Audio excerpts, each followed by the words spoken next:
Yes, hi. So our PBIS program is going to be called PAWS, which stands for Pride, Acceptance, Wise, and Safety. So here is our PBIS matrix for PAWS. Uh, so we have different settings in different areas throughout the school. The first one we have is assembly. We have several assemblies throughout the year. So under Pride, we want to use appropriate applause. For acceptance, we want to listen to learn. We want to obviously listen. For wise, we want to come in and exit quietly. And then for safety, you want to stay in one spot, sit cross-legged with hands in lap. For the bathrooms, and this is very important because our bathrooms at our school have been disgusting. For pride, we want to respect privacy, use manners. For acceptance, we want to avoid hanging out, go, flush, and wash. For wise, use time wisely, wait your turn when there is a line. And obviously for safety, you want to report problems to adults if there's any problems in the bathrooms.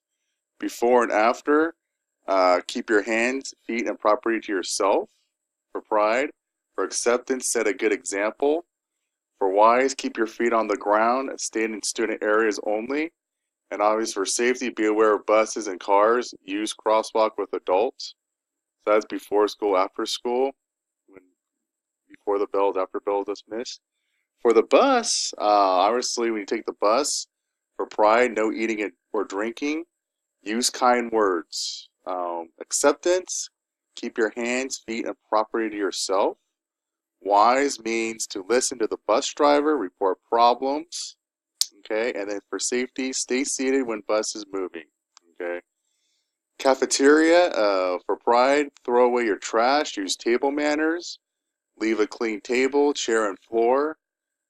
For acceptance, for wise, walk slowly, face forward, and stay in line. Sit correctly and use an inside voice for wise.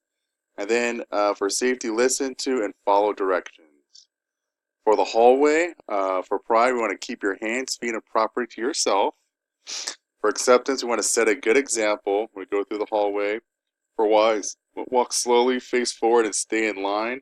Remain quiet. And then we also want to stay out of the classroom, go directly to your destination for safety. Computer lab and library. Listen to and follow directions. Work quietly without disturbing others for pride. Acceptance, no food or drink. For wise, come in quietly. Okay. And then for safety, return equipment and materials to their proper place. And finally, for the playground, and this is very important, because we want avoid fights and trouble.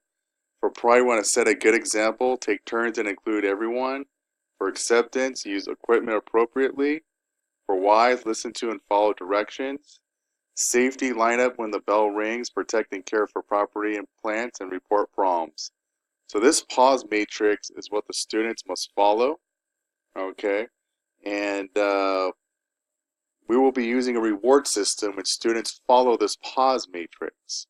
So what is the rewards? Well, students will earn Panther Bucks when they're caught following the PAWS matrix.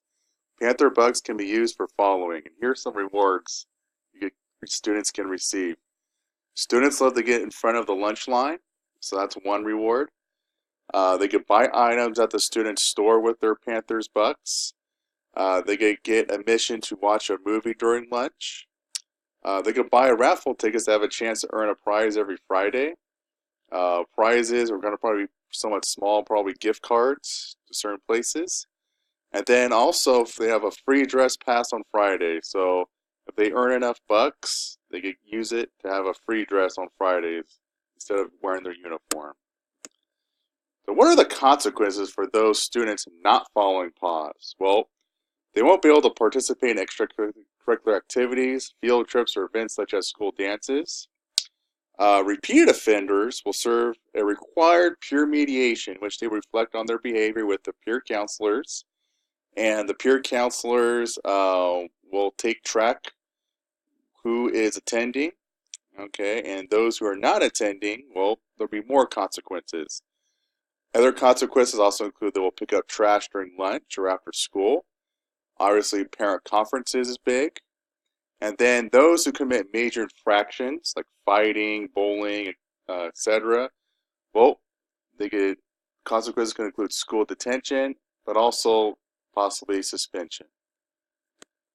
What to do when handing out Panther bucks? So as teachers, staff members, when we hand out Panther bucks, we have to use praise. We have to catch them, and we have to say, "Oh, thank you so much for being good. Here you go."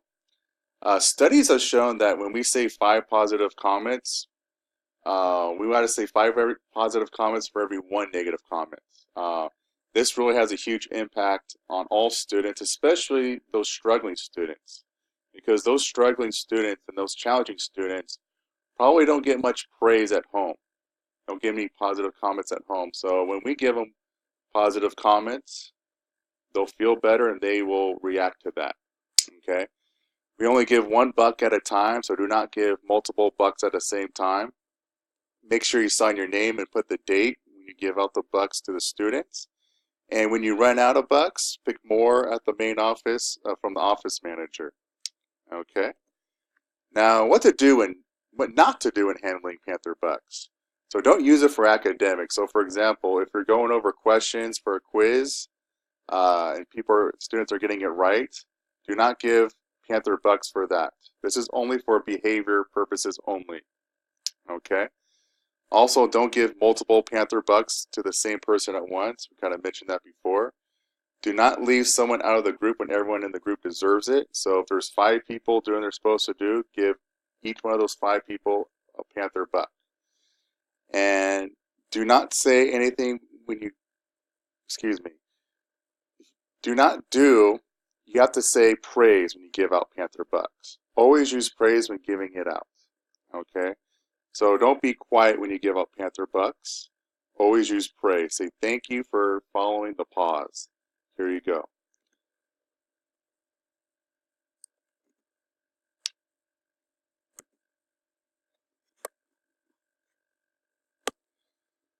So in order to establish this PBIS system, we need to do the following.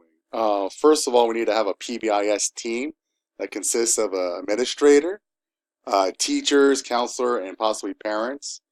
The PBIS team meets about once every 2 weeks to discuss things such as future plans, revisions of the program, and data. They will go through trainings throughout the year to help build this program, to see how we do it, because we eventually want to go from Tier 1 to Tier 2 to Tier 3. Donations and gifts from the community and parents and staff. These donations will be used as a reward system, possibly for the raffle. And we also need, when we first start off the program, we need to have a kickoff assembly at the beginning of the school year to introduce PAWS to our students. The assembly includes 1, obviously going over the matrix, 2, going over the rewards and consequences following PAWS, and watching a video of the do's and don'ts. As a staff, we need to create a video to show the students. I'm going to show an example of another school, what they did later on in this presentation. We also want students to say the Panther Pledge, as this will create pride within our school culture. And finally, we want to have posters that need to be created to promote PAWS throughout the school. Okay, so this is kind of more of like a pep rally to have student buy-in and also inform the students of this system and what they could earn by following PAWS. So what I'm going to show you is an example of what another school did as their video that basically kicked off the PBIS system. Okay, and here is the video.